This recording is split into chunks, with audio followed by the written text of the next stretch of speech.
Welcome back, HDL listeners. You are here with Jason and Alex, and we're going to talk about Woof Ma. Woof. Woof. Woof Who Ma. let the dogs out? Yeah, who let the Dogma out is what it is. We're going to get into one that's going to be extremely controversial. Some of you may decide not to listen to us anymore. Yeah. We're going to get into something that's going to hit to the heart of every single person here. And we're going to talk about religion. And if you don't want to listen to us, tell everybody that you don't want to listen, because that'll force them to listen. They're going to want to listen to this one. They're like, oh, I should listen to that then. And if you have balls, I encourage you to share this on your social media.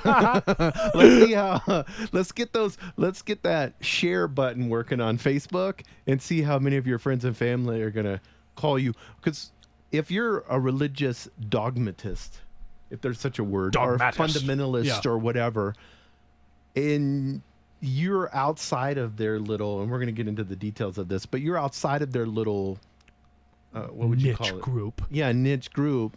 And then you start shedding light onto that, into that darkness. Ooh. There's a word that they're going to label us after this show. It's called heretics. Heretics. But I'll wear that name proudly. Do you know heretic is an interesting word? You don't want to know why? Why? It's the one who knows the truth and makes choice. I love that. That's what the true meaning of heretic is. That's what. It's the one who knows the That's what our truth and listeners makes are. choice. We're all heretics. We're all heretics. It's not a bad word. It was only made bad. Isn't that funny? Who made it bad? The church did. The church, 100%. I like that too. How we say that. That's how we say it. The church. It's the church, aka the Vatican. Yes, they made it that bad to be a heretic. But we're not going to talk about the Vatican necessarily. We're going to talk about religious scriptures. We're going to talk about history. We're going to talk about Judaism. Well, all is one, right? Yeah, so when we talk about one, we're talking about them all. Islamism. We're going to hit. If you have any form of religion, we're hitting it, nailing it today. Yeah, with a big fucking baseball bat with like nails in it. You know? Yeah, because like zombie apocalypse. I wonder how many people's died because of religious dogma in the world. Way more than any war you could ever account for. Somebody just died right now because of it. Oh yeah, within this second. Was either killed or killed themselves. Yes. In the name of. Mm-hmm. In the name of who? God? Seriously, in the name. Yeah. God? What God? I'm not being an atheist, Muhammad? but I'm asking you, like, what? Who is this God? Jesus. Who is this, Jason? Who is this authority figure that has written some sort of rule to determine how you should live your life? You and I both know, and all of our listeners, that we are all about free will here. Yes. Very much about free will and unification. Let's go into free will, and because I know you wrote a definition on unification for our website. Yeah. Let's go into free will and unification, and then we're going to go the opposite of that, religious dogma. Wait, you just gave away the whole show. Do we even need to talk? You know? But let's go into free will and unification. Can you give explanations on those two? Yeah, so free will. Absolutely anything that prevents you from making a choice out of your own cause or right. Anything. Whatever it might be. Anything that stops the power of who you are as a creator being to do what you want to do on your own time and on your own calling. Okay? That is something that abrupts your free will. Free will is having that choice where no one can say otherwise. Free will is knowing that there is no authority figure. Okay? It is just you being a part of the greater whole. Going through and just testing out all these different possibilities, probabilities, and evolutionary steps of the universe. Through reincarnation cycles, everything like that. That is your free will. You're here for choice and for learning and evolutionary growth, like everything else. To learn, teach, learn. Exactly. Right? Unification. Unification? Like I said, you are a smaller part of the greater whole. So what does that say? We all share the same base material. We all come from a source energy that defines our physical being and matter. This unification, this idea, our connected consciousness of everybody is all interlinked. Okay? So that means there is no separation. There is no illusion of separation. Unification is the highest form of truth. And that's what that is. And through unification, we all respect, understand, and at the highest form, love. Because love is the true understanding of another individual or other self. Not self and other. That is the highest vibration. Right. And so true religion, if you want to use the word religion, would be you vibrating, not imposing on anyone's free will. Yep. And loving unconditionally. Loving unconditionally and never submitting yourself to any figure of authority, because there is no hierarchy. Hierarchy is a falsification of ideas that we have, that someone is always above you. Because if you truly believe in the collective conscious, then what is hierarchy? There is no hierarchy. It's non-existent. That is a distortion of the truth. It is an illusion, because through unification you have a principle. It's a circle, right? It's not. If it goes up to my pinnacle point, no, it's horizontal. It goes across a plane. It's not pope, bishops, pastors, priests, people, peasants. You know what I mean? It's not that. And then peons. Yeah. It's none of that. King, lords, doesn't matter. It's not that. It's like you look across a field, and you're standing there with the kings, and the peasants, and the murderers, and the rapists, and the saints. Alexes and the Jasons. Yeah, the Alexes and the Jasons, right? We're right there. The selves and the other selves. And I want, just repeat this to yourself multiple times and let the concept sink in until you come to your own ideas. Self, other self. Other self, self. Repeat that. Spend 20 minutes of your day saying that in your mind. Whether it's in meditation or you're just sitting down doing absolutely jack all in front of the computer at work. Okay? Self, other self. And let those ideas just grow inside you and well up this creational wellspring within yourself to find that truth of what is actually going on. Yeah, it was interesting. I was listening to it, and I sent it to you. I listen to Paul Chek a lot. Fantastic. 4D living. We would disagree on at the end. I don't know if you listened all the way at the end. I did. I listened about 3/4 of the way on Paul Chek. Yeah, it was a 3 hour of him talking. He did really interesting, though. Yeah, good job with the books. It's called 4D Living as a podcast. At the end, he talked about his justification for eating meat and how animals are all one and we're one and all, what. As long as I bless the meat, it's okay for me to eat it. Yeah, but he goes into details about how we're actually take the spirit of the animal and we make the animal better and it reincarnates in us, and he's got a whole setup. Whatever. Okay. I don't want to judge him. I'm equal as much as he is, but I love. And we had 2 episodes, and you're talking about somebody listened earlier about this. We had Crystal 1, Crystal 2. Yes. And he's talking about the water we drink is crystal, the teeth. The components that he was talking about, that I thought that was really interesting. The components that are made out of our teeth are the hardest part of our body. Yes. And those are all crystalline. It's all crystalline. Everything is crystals. Fuck, did I say it before Paul Chek? Yes. I am amped up, dude. I am amped. Paulie boy. Hopefully someday. Yeah. We'll be big enough where we can have him. I think he'd love to go on our show anyway. He'd be here anyway. He'd be here in a heartbeat. But I think it would be fun too. He's only one state over. Yeah, he's just right next door. But he was talking about when we get into the universal aspect of understanding whether it's a tree or a dog or the sun or matter in and of itself. This is, if you really want to blow your mind, get into matter.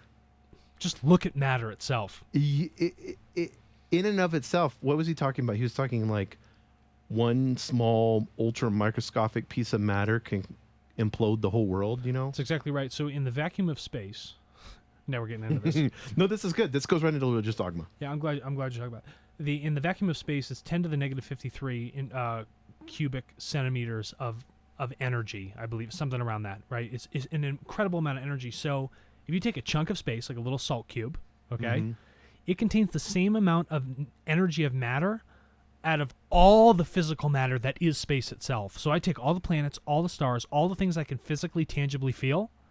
I take all the energy of that matter and put it into like one box, 1 cubed centimeter of space, of just pure space, just matter itself in the vacuum, has just the same amount of energy as all of our matter put together. All the universes, all the planets. This is proven scientifically. This is proven scientifically. Nassim Haramein put this together. He had a great video on it. It's called Black Hole, WHOLE. Watch it. Read his. If you don't like physics papers, whatever, go through it. Just try it on it so you can get a general idea. I baited you so hardcore. Yeah, I know. Alex is so amped right now. I'm so juiced. I can't even control myself. It's about religious dogma. You can do most of the talking. Yeah. Now I fed you so hardcore. So let's space. Yes. The illusion of separation. Nothing. With physics, the illusion of separation when we look at the universe. If you look at physics, even at its smallest level that we can get down to, quarks, which is theoretical right now, right? I don't think you have to go that low. There is no separation between anything. We've seen quantum entanglement. Nothing is actually truly separated by any sort of distance of space or measurement of time. There is no separation. So in this illusion of our life, of 50, 60, 70, 100 years, 150, however long we live. I'm going for $1.22. Yeah, $1.22. Yeah, perfect. I like that. I think it's a good time to die. Yeah, I think so too. Whatever. By the time, It's yeah. plenty of experience, you know? And then I wait another 1,000, 1,500 years, then go into another reincarnative cycle. Yeah, I mean, and to learn. It's a blessing. I'm just going to learn again. I'll be so... How you know fucking amped that would be? It's just but when we look at physics, we look at the illusion of separation, we look at what we're viewing in our life. I mean, if let's take one of the oldest religions that are out there, you know, probably, I don't know, Judaism or Islam, you know, monothesis. It was the Vedic. Yeah, the Vedic's the oldest. And I mean, and I'm not going to discredit any, there's a lot of great things, and I read a lot of scriptures. Last night I posted from Proverbs in the Bible, I posted a picture on Facebook that I was reading and really enjoyed it. They were talking about, you know, how you treat your enemies and stuff like that. Basically, ultimately with love. I know. I was fixing for one of those posts. And so I read different scriptures all the time, but you take one of these old manuscripts and then you start reading them and it's like, oh, this is great, this is great, this is great. And then the separation comes in. When did the separation arrive? Great question. Yeah. What are some, Jason, when you're reading religious texts, what are some key phrases you can look out for? You'll know. You'll see it. Well, the biggest one for me, to oversimplify it, Yeah. the biggest one for me is the us versus them. Whoa. What are you talking about, us versus them?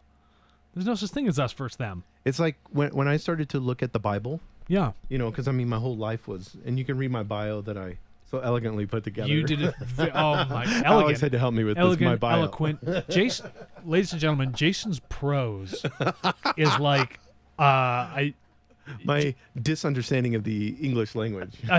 Screw the English language. We only do things through thought form I will here. have a ghostwriter clean up on my stuff and my Yeah. books I write. Yeah, who's cleaning it all up? FYI. Yeah. AKA Alex. You'll know ahead of time. We're going that- to make higher density living books. So my chapter will be extremely practical, but I'm going to have to actually hire an English person to go through and clean to it all up. translate. Yeah. What are you talking about? I thought it was written in English. Because I can't use the word fixing. No, you can't use fix in every other sentence. Fixin. Fixin', pulpit, at the end of the day. Mm-hmm. All those same words I use over and over again. So, religious dogma, we just learned about separation. Yeah. Us versus them. But what is dogma? Dogma is, in definition, right? Here we go. Bring it up. Oh, yeah, big screen computer. I like that. A principle or set of principles laid down. Okay? I love those two words. So hold on. Laid down from a physical construct of your mind says that there is a hierarchy. It is coming from above. You have to break the meaning of words down. It's very important, okay? So a principle... What do they call that? Etymology? Etymology. Yes. Yeah. There we go. J.R.R. Tolkien, the guy who wrote Lord of the Rings. I love etami, by the way. That's Those P's, yeah. Yeah, that's all he studied. That's Really? what. Yeah, it's fantastic. And he used to go around with his wife when he was side note. He used to go around with his wife and travel. And every time they go to places like northern Scotland or in Scandinavia, and they look at the names, he would always know the history of every story for how that name actually came to be or why something was called that. I think that's a great principle. Maybe that's something I need to learn to do. That would help me. Etymology is a phenomenal study. I think I need to get more into that. It changes your perspective. Like It's resonating with me right now when you said that. when we talked about debt, right? And I'm like like a mortgage, mortgage. So you start to understand the basis of it. It means death grip. You know what I mean? So you start looking at these things and where the basis of the words come from and all these other things. It's like it's quite impressive. Like in Hebrew, if you look at the word universe, the root word is gal, and what that means is wave. So they actually understood that the universe acts as a fluid-like substance.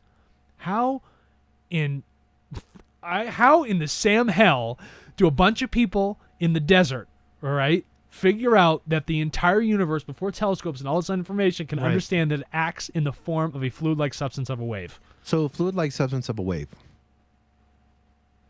Is there unity in that? Of course there is. Because we when go. the drop of water comes and hits the wave or the ocean, it then becomes a piece of the greater whole. And when you remove it, when it evaporates, it then becomes a singular piece, but it is all a fraction of the greater whole, always. So, what does dogma do? What does dogma do? What does it remove? It removes everybody. It separates the whole. It eradicates the ocean. Does it separate you from the collective conscious? Of course it does. Because it starts to pin you against the other. Like, again, we say, it says it's laid down, so there's a hierarchy, by the authority that is incontrovertibly true. So that's saying that there's a hierarchy of people that are greater than you that tells you that we're going to tell you how you're going to live your life, and you cannot in any way, shape, or form disagree with it. That is just the nature of the universe. Go to church. Listen to it with that perspective. Yeah. And see how much unity they're preaching. There's no unity. All it is eradicating free will, and it puts you against the other. It's the good people against the sinners. Yes. Right? It's the good and the bad, the black and the white. What are you judging yourself off of based off of you not being a sinner or being a sinner? Correct. What determinant is it? There's for no one to determine what is good or bad. It's just people coming here saying that that's how you live your life. Says who? You haven't died yet. You don't know all the answers. You can't remember your past lives. So how is it that you're going to tell me your experience should be then applicably put on my life and my choice? Well, to be able to, and I want to get back to this, and I want you to get into this before we get heavy into history and religious dogma, because I feel like this is really important, and we haven't touched on it, and you're going to touch on this. When I take that raindrop or that little bit of water and I put it into the wave, and it becomes a unification of one, it becomes part of, that small water molecule goes into the greater whole cosmos, consciousness, whatever you want to call it. Think about how powerful that wave is. So this is because we're going to talk about dogma and power, but I want to show true power. I'm glad you talked about that. True power, a non-egotistical power, is the understanding of the unification principles between all of us and what combines all of us, what brings us all together. That unified whole, that concept of all is one. That is true power. It's that highest feeling of love and understanding and light. So that's intelligence placed with wisdom and truth. Okay, that's what that light is, and it's blended together with love, which is that cohesive glue that pulls us into that wave. So when the Catholic Church said we're only going to have the scriptures in Latin so that people that were educated could be able to teach it to the non-educated. So then what does that do? King James came along and said, oh, okay, let's take the scriptures and put them into the common language, the English language, so people could understand it. That whole desire of thinking we know what to say or what to teach. Yes. And you don't. It's like the Gutenberg press was probably one of the greatest inventions of all time. Now we have the internet. Why? I love Gutenberg press. The dissemination of power. Yes, that's what it does. It disseminates power because you have the ability to transmit language and thought at a rate that you couldn't inconceivably put in your mind before, right? And the beauty of it, Jason, with the drop of water into the wave, is that true power. It's like a fish meeting up with a school of fish. They move through the water with less parasitic drag or friction. They can move quicker. They are as a group. They are a unit. They think and act as one. It requires less effort. There's a higher form of safety and understanding and feeling between all of us. They always have the same amount of space between one another, right? Mm-hmm. They can sense it. They move as one. But what happens when someone comes in we want you to just be that raindrop, and I want you to be someone else other than the other, right? Well, you don't want to hang out with the saltwater group. You only want to hang out with the freshwater, okay? You don't want to rain over here. You want to rain over there. And so what it does, it disseminates all of that power. It's water. It dissipates the power is what it does. They want to continue to force that separation because they don't want the wave. Because the wave is pure power. It is pure love. It is pure understanding of truth, the highest creational truths. And and I'm referencing this because you're talking about fish. I'm thinking of the Little Nemo movie. I don't know if you remember watching it. But they're in that dental office in the aquarium. And they actually believe in this little aquarium that they're kind of like in the ocean. And it's just sense of illusion. And all of them turn crazy because of it. But don't they have a chant that they do to the volcano? Yes. Is that not a perfect metaphor or parallel? Oh, I knew I could set you up on this, bro. To fucking every religion ever designed. You know what I'm saying? Okay, we're going to go off in our own little group. We're going to say it in Latin. We're going to do it in this certain way. We're going to say other people outside of our fish tank are not allowed in. They're bad. They're sinners. And they can only come in if they submit to our dogmas, our rules from an authority that we just hypothesized and created, or what I would like to call a tin god. Why would I call it a tin god? Because it's shiny and flashy on the outside, but it carries no weight or truth on the inside. It's weightless. There's nothing to it. There's no true value to it that you can hold on to. Or you look at, in the aquarium in and of itself, now you have this world that has been created in this confinement. Yes. It's not part of the wave. And you're looking in this little tiny aquarium that you've created, and so now crazy, because all the fish were batshit crazy. They were batshit crazy. And what happens when they look outside of the glass? it distorts the real world. Yes. Whoa. Whoa. I hope that picked up on the mic, because I hope that concept goes through. You're in this world, this trapped perspective. You become batshit crazy. You follow these false rules. And then when you go to look at the outside, you can no longer look at it through the proper lens of who you truly are. You look through it through the lens of the tank, through the dogma. That is the barrier wall, and it distorts all the highest forms of truth that are absolutely surrounding you. And a fish tank is but a speck Yes. of the greater existence of everything else. And you lose all the power, because really the person that has the power is the dentist. There's a guy who cleans the tank, right? He owns that. Yeah, as long as he oxygenates the water and gives why me would food. you have religion? But I want to get into this, Alex, because I think it's really important. We were willing with certain religions to, whether it's the Mayans or whatever it may be, we would even get into violence. Like, we felt like we need to offer our firstborn. Yeah. We felt like we needed to make human sacrifices with virgins. Yeah, There's the volcano in the tank. we're gonna cut hearts out of people all day long until the sun shines, until there's no more eclipses. We're going to say women are witches, Burn them. and we're going to burn them. We're going to have a inquisition Yeah, if you're in where Spain. we're taking our craziness in the tank.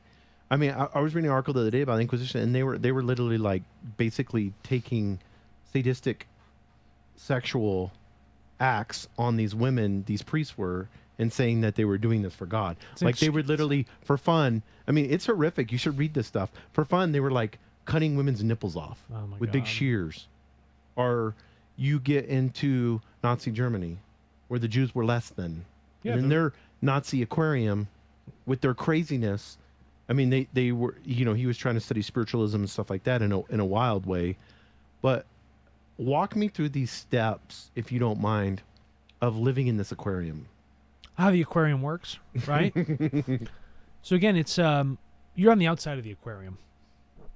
You're in your world, which to you might seem albeit chaotic. And we talked about this on the last episode with Det. The gentleman had left his concentration camp, right? In the United Pseudo, I think, was that his name? Pseudo in Yeah. Star Trek, the Asian guy? I think that was his name. Yeah, because he was talking about, he went through, it's a TED Talk, it's really good, and he went through, because he's, he had persecution, not only was he Asian in World War II afterwards, but then, later on in life, he decided that, he was gay. Yep. And so then there was a whole process with that, which is stupid. Let's address that. I want to hit that out Are we right hitting now. it right now? How stupid is it for people to hold up signs saying if you're gay or you're not, are you heterosexual or homosexual, are you a lesbian? I hate both sides, the left and the right of this. It's the same bullshit aquarium. It is. It's a bullshit aquarium. Whether you like penises or vaginas, Who cares? who cares? All is one. Yeah. Honestly, who cares? You must be so uncomfortable with yourself. Oh, this is so good. You're so uncomfortable with yourself that you have to go out and make a public statement about this discomfort. This is Dogma. And then create someone as the other. So that all those other people that are uncomfortable, that live in a state of fear, a lack of understanding, creating someone as the other, you can all bind together. I went to the dog park the other day and taking the dogs, and two guys were standing out there, and they were getting ready to go in their car. Two gay guys, and they were getting ready to go in their car, and they kissed each other. And I was like, oh, to myself. And I'm like, why am I feeling that way? Why? Because of the way I was raised? Because you were programmed like that. Over time, The aquarium, here we go. you've sat in that aquarium, in that box. It is a box. An aquarium's a box. Dude, it like made my, afterwards, I was thinking about it at the dog park, the dogs were playing or whatever, and I'm getting sick thinking about. How much because of your reaction to it. Yes, because you know what I converted it as? You know what it came down to? What? For me, in my uncomfortableness, I displayed hatred. That's exactly what it was. You looked at them I mean, the at soul that moment. group is me hating them. You looked at them and you're like, I do not appreciate them as another living human being, individual, free choice. And it made me sick, one, even more sick than what I thought was sick from them doing.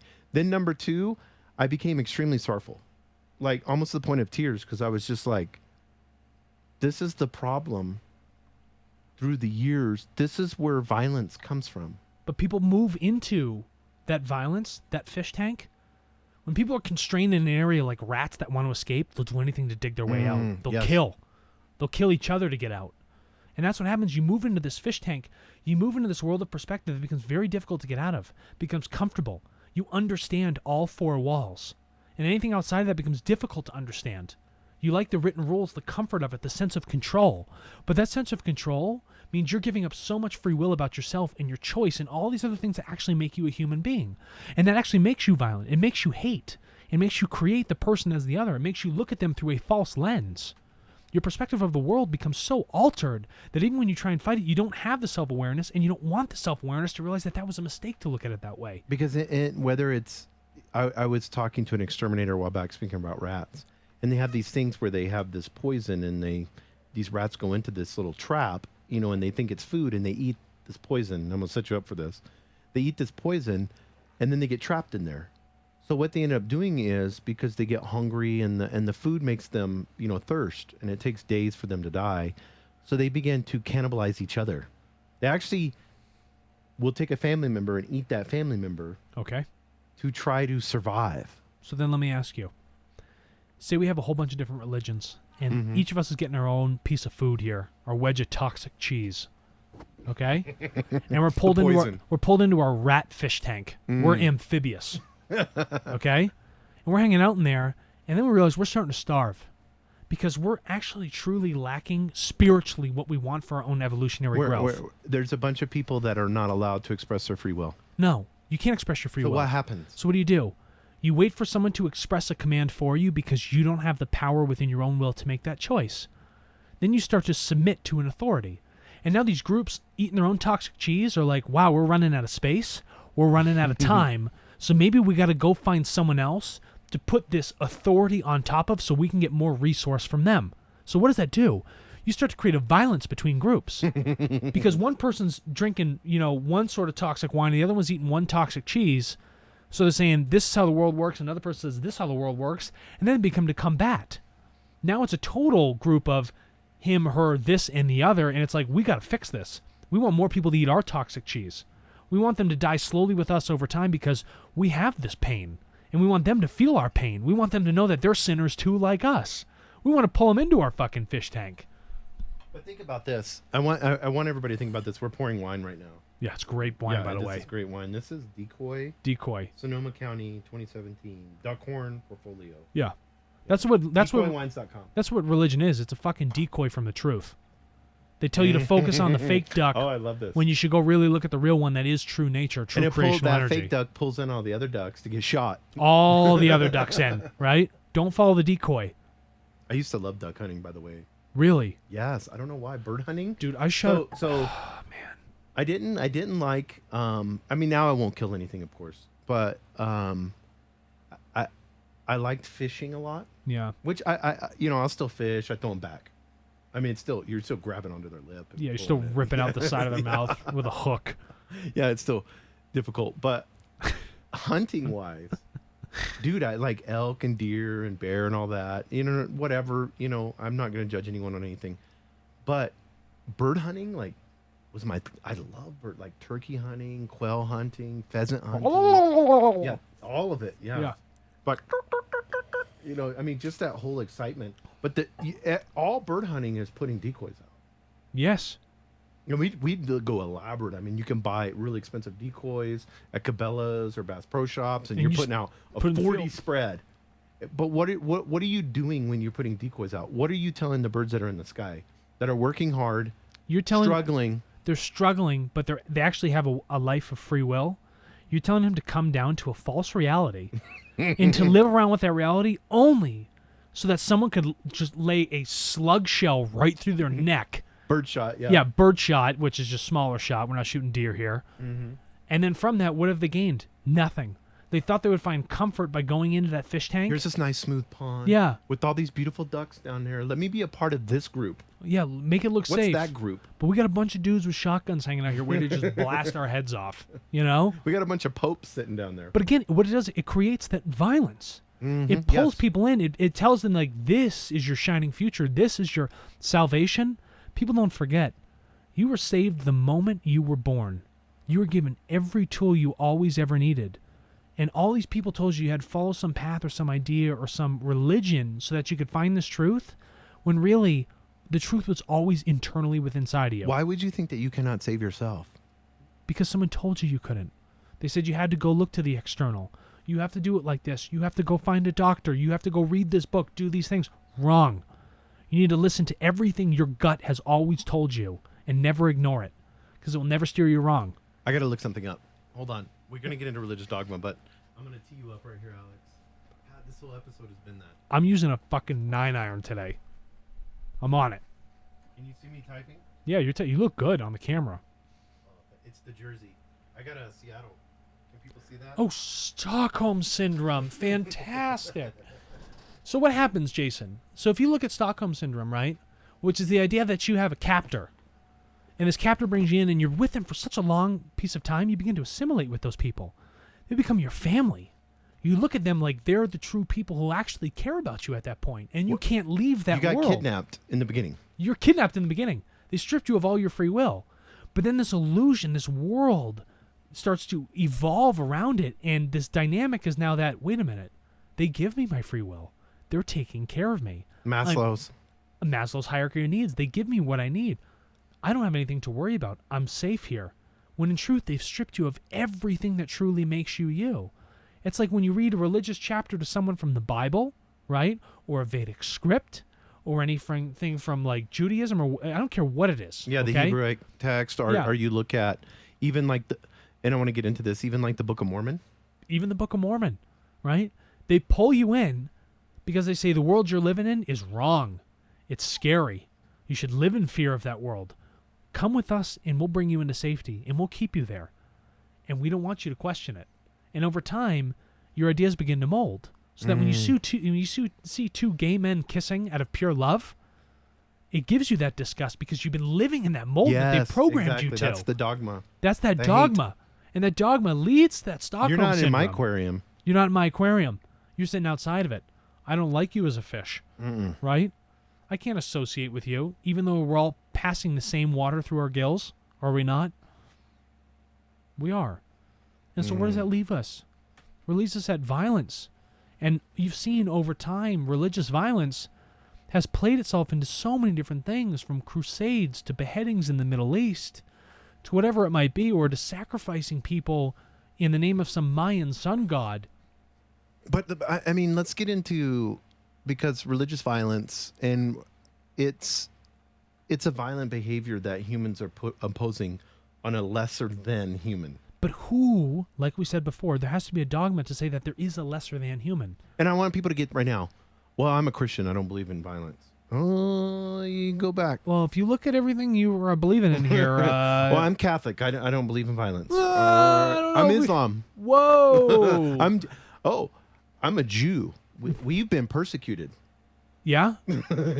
Okay. God's chosen people. Read the Old Testament. Wait a minute. You're chosen? You're telling me you're better than everybody else? Yes. Right? Again, all these different religions pin somebody else as the other. They immediately put someone under as the lesser because it's a world. Why do they have a right? Because, I mean, I've studied the Old Testament. I know. So now you're God's chosen people. So you have this ability and right to be able to go into whole groups of people that are worshiping some other god, but not your God. Out of their own free will. And they are allowed by God to go into and create genocide. I want people to understand that. The Old Testament is full of genocide. Tons of it. They're allowed to kill. And then you will see in the scriptures, they'll say, like King David, he would go in and conquer different areas, and then do not leave. God would tell him, do not leave anything alive. The mules, the cows, kill it the all. Children, the babies, kill it all. Yeah. In the name of. There is someone above you. And that someone above you tells you that someone is the other. They are lesser than you. Get rid of them.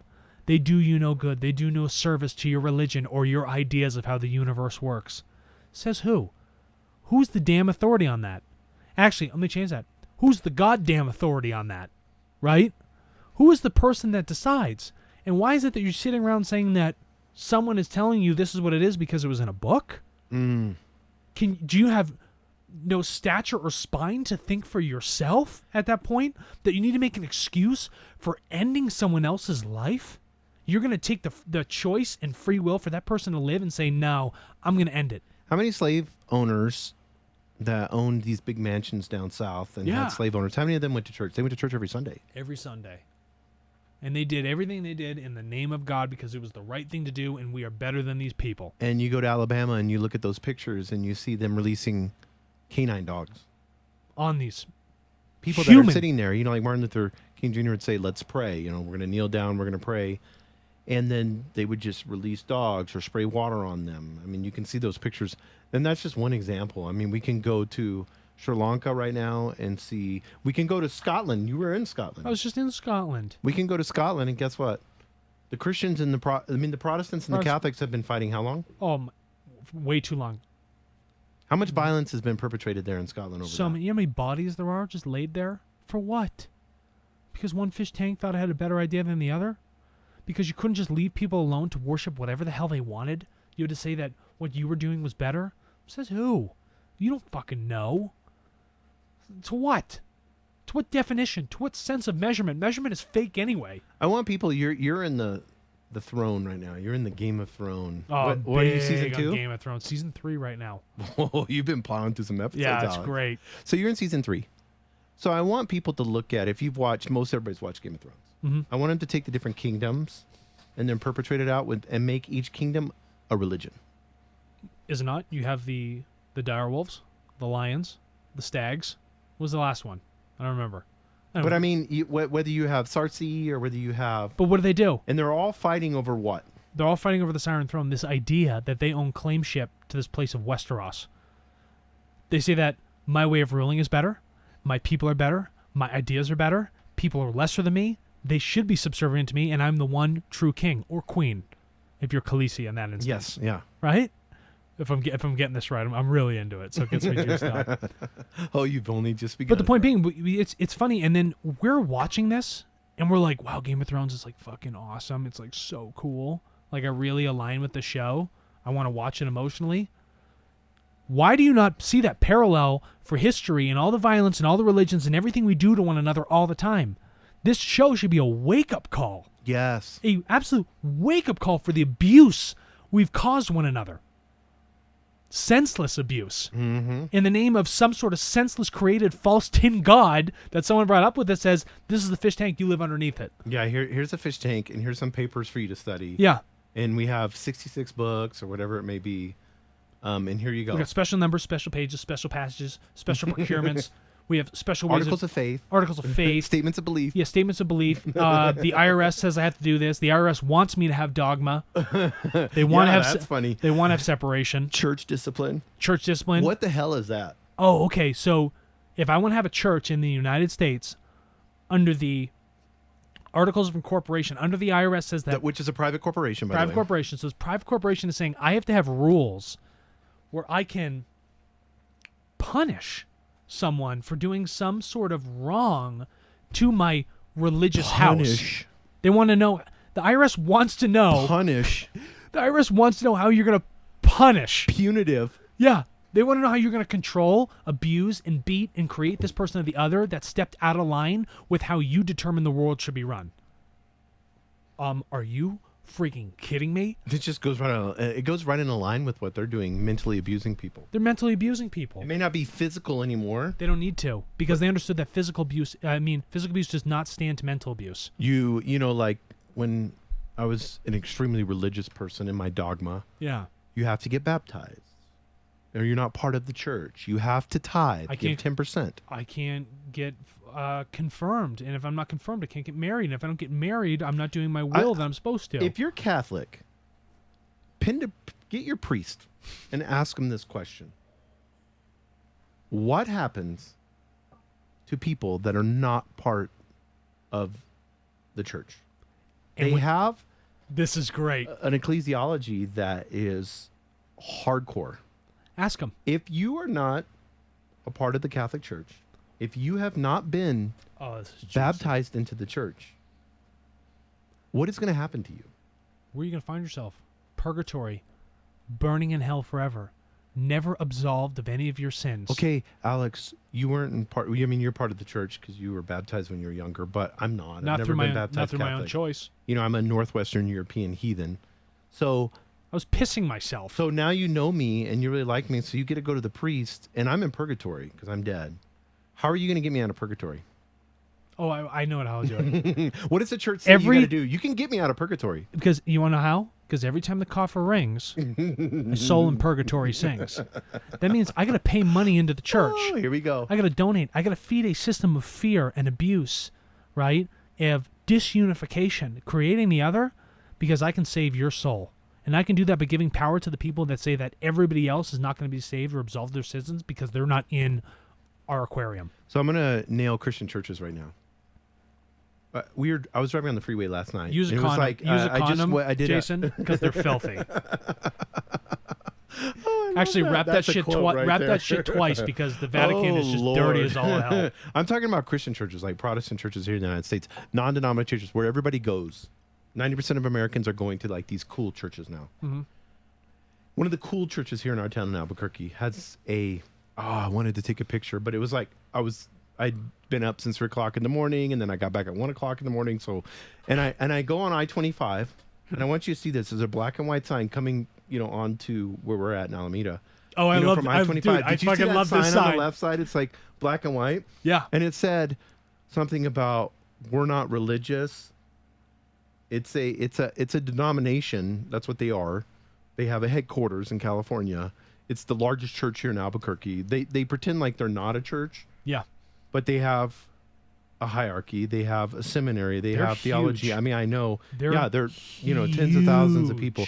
They have a radio station. They have all these things.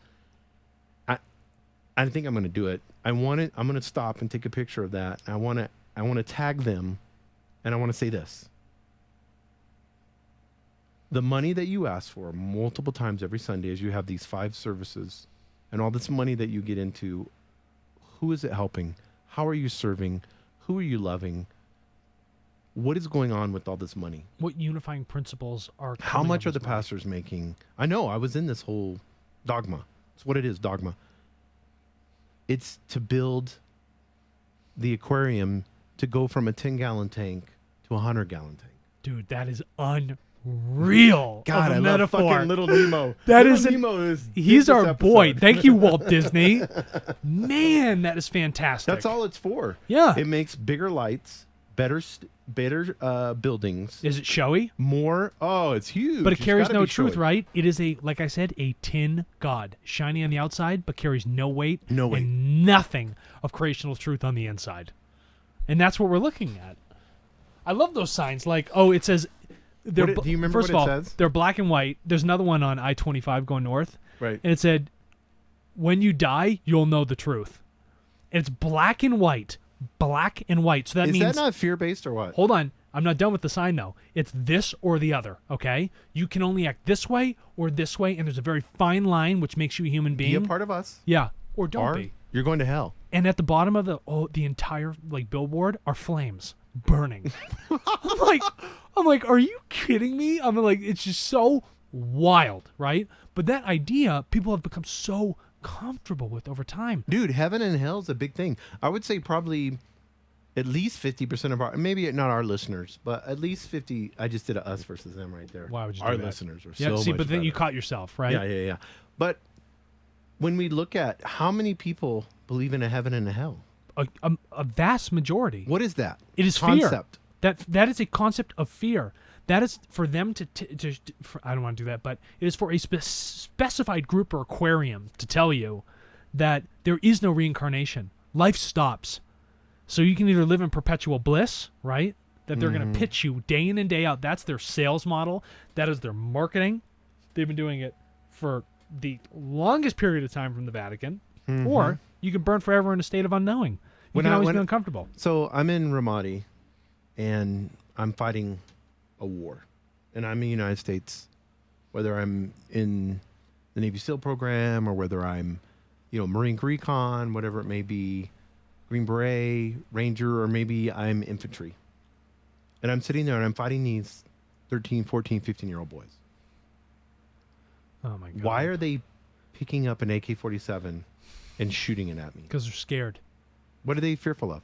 You. But what were they taught as a young child? They were taught to fear you. They were taught that we were the other. And in a sense, we are.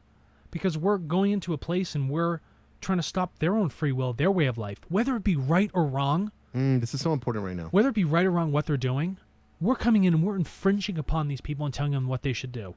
Do you remember when you were 13 years old?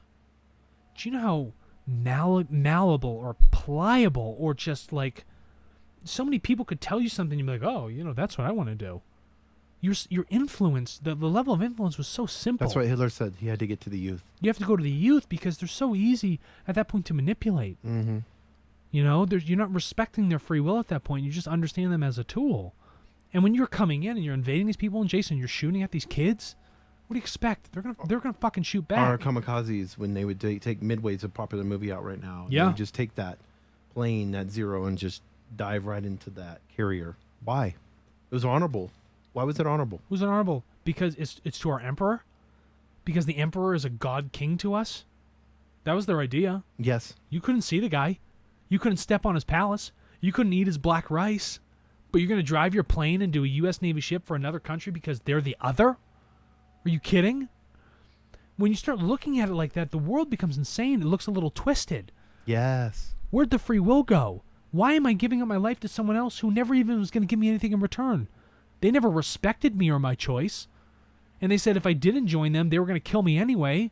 So I don't understand. Why would I even choose to do anything with them? Why would somebody that literally coughs, hacks, shit, pisses, smells dirty, has to comb their hair, has to take a bath, has to put on clothes like you put on and I put on, who made them godlike? Who did make them godlike? One person made them godlike. Because you know what happens when you create the other? Do you know what happens in violence? Many things like your body with disease. The cells, right? If all your cells are trying to work in tandem to keep your body in equilibrium, there becomes a disequilibrium because one set of cells says, no, we want to work a certain way composed to the other. So there's non-coherence. So what do people do when they're at disease? They take a pill to find balance, right? They take some sort of outside force and they're going to give power to it to fix what's going on internally within themselves. So when you have two religious groups that are non-coherent, there's an imbalance and there's violence between them, what are they going to do? Someone's going to step in and be like, hey, I can control this. This chaos, I can stop it. You need to listen to me. Give your power and authority and truth and belief into me as a human being to be your leader because I am your God. Because I can solve these problems for you. Because you already had a lack of understanding through your own dogma of the other people that are truly your unified brothers and sisters, but you're saying that they are the other? Let me help you solve that. We'll enslave them. We'll kill them. We'll eradicate them. We'll bring them in to adopt our religion, and if they don't, well, then so be it. Or even nowadays, we can't kill them. We can't eradicate them, but we can guilt them mentally in fear. Yeah, because physical abuse is temporary. Mental abuse can be for someone's entire life. And think about you passing that on to your children, that same mental abuse. It's not even passing the mental abuse, it's that energetic signature. And then you're taking your children in and stopping their evolutionary path by bringing them into these religious dogmas. They shouldn't go to church. The child should make the choice for where it wants to go. You shouldn't tell it has to go to Sunday Mass. You don't Mass. impose on its free will. Don't impose on the child's free will. Your dynamic will change. And by the way, at that point, you wouldn't be going to church. Because if you understand that concept, you're not going to be going in there. You know what I mean? So, point being, that violence leads to people like these leaders. That Dude, people last time I went to church, such low vibration. Oh, gross. I say gross. I just don't want to go in there.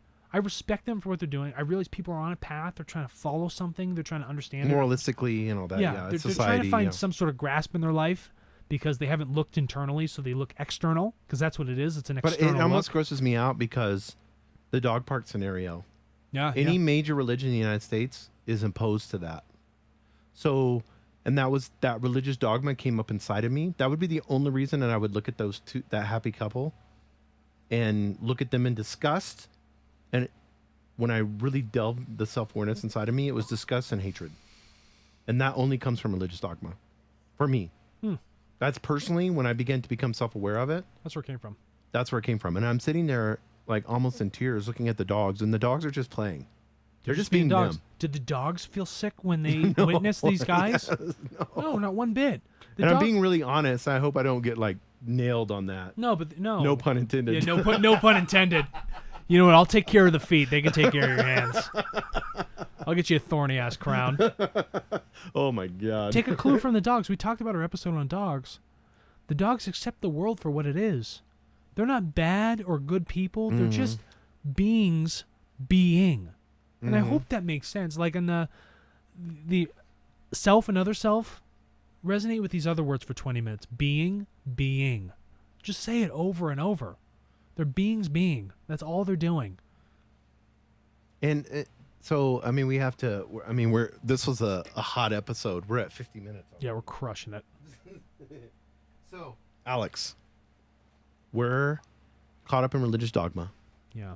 We were raised in this nasty, because I want to use that word nasty, because I want you to start looking at it in disgust. It is nasty. Because that was a hardcore realization I had at the dog park.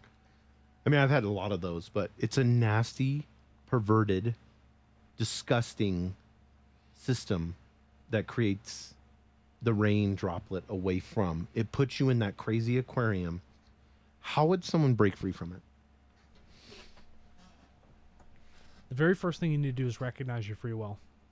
If you don't respect yourself, you will not be able to see the distortion or the illusion that you're sitting in every day when you go to church. Most people don't respect themselves, so they have to use a religion to get that respect. They use it as an excuse for that respect. They use it as a tag or a badge of honor or a label because they feel like labels will give them that respect. So in a collective conscious, when we have all the answers inside of us, Yes. how can we respect ourselves in understanding that? The only way you can do that is to silently sit down and ask why as many times as you can to every concept that comes into your brain until you begin to refine all of those fears, all of those distortions, all of those mistruths. And why am I feeling this disgust looking at two guys kissing? And that's exactly what you did. Why? So listeners, take what Jason has done when he viewed that principle and his outcome and then question why to that reaction, to that emotional charge, to that lack of understanding and that escape from the principle of unification where we all are one. Ask yourself why. Why would I be so angry at two people being so happy? Yeah, why would you be? Why? But that's the point. You don't have to answer it because you already have, but when you ask that why, that will bring you down to the truth and you begin to realize, wow, there's no weight to this. There was no actual bearing for it. It was just some sort of response through some programming that I've had over time. There's no true growth as me as an individual to spiritually love another and understand them in their own choices. Anthony Mello talked about that in the books that we did a whole love, and I encourage people to listen to that. You know, he was a Catholic priest, I think. Yeah. And he talked about the programming. How do we break from that programming? You have to relieve those attachments. Do not become attached. Do not define yourself by the religion that you sit in or the hierarchy you think you sit under, or define yourself against the people that you claim are the other. Look at them with love, true understanding, love and light. Teach and learn from them. They are teaching you something just through your own observation. Just because you don't hear it or someone's not in front of a chalkboard doesn't mean they're not telling you something. And that's what you need to look at. You need to be that perceptive. You need to begin to pay attention.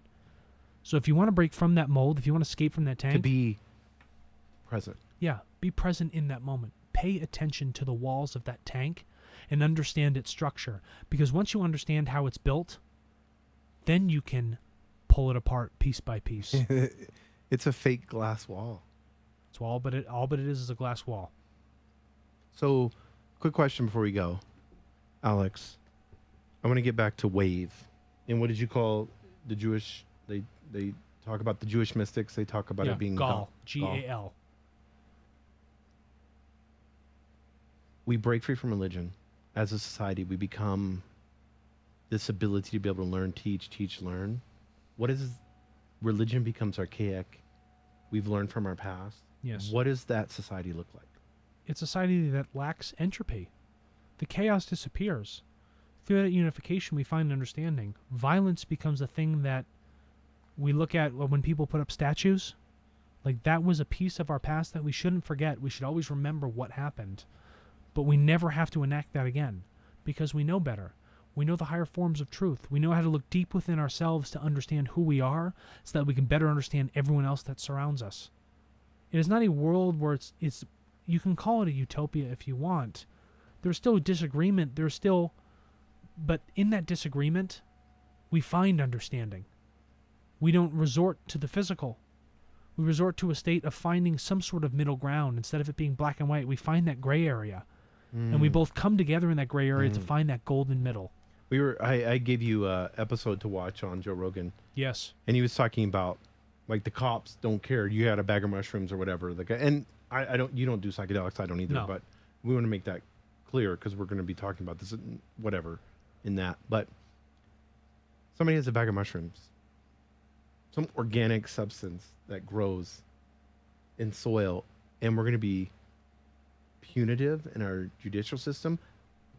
See how it influences the religious dogma, even gets to the point where it's influenced our judicial system?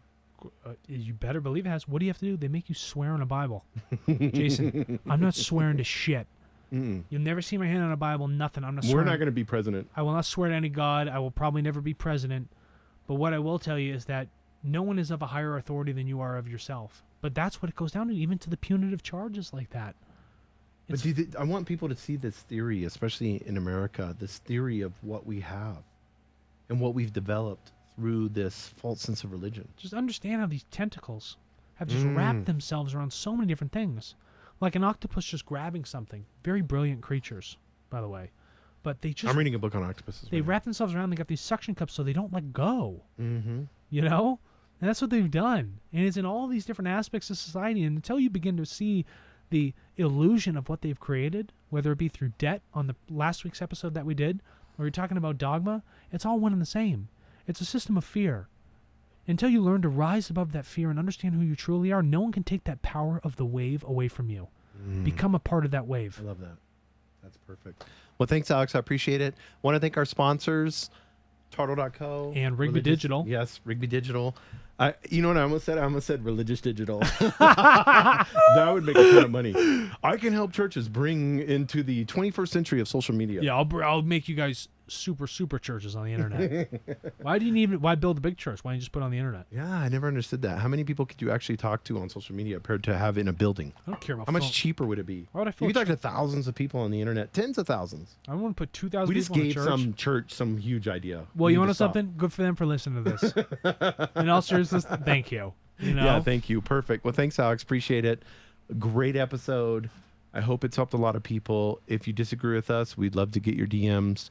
You can go to Higher Density Living on Instagram. Just type in Higher Density Living. You can also go to High Density Twitter. Living. Is HI. HI Density Living. Or you can go to higherdensityliving.com. You can contact us through there. Yes, we have emails Submission on there. forms, emails. Oh, and here's the best thing that we have. Higher Density Live is now taking on research. So any research that bridges physics with spirituality, we're there to listen, we're to take your submissions, and they can be peer-reviewed, cited, and everything right through our website. We are going to be the new receptacle for resource. We are the Library of Alexandria 2.0. Because science and spirituality is not separate. It's not separate. All is one. All is one. Thanks, you, Alex. Jason.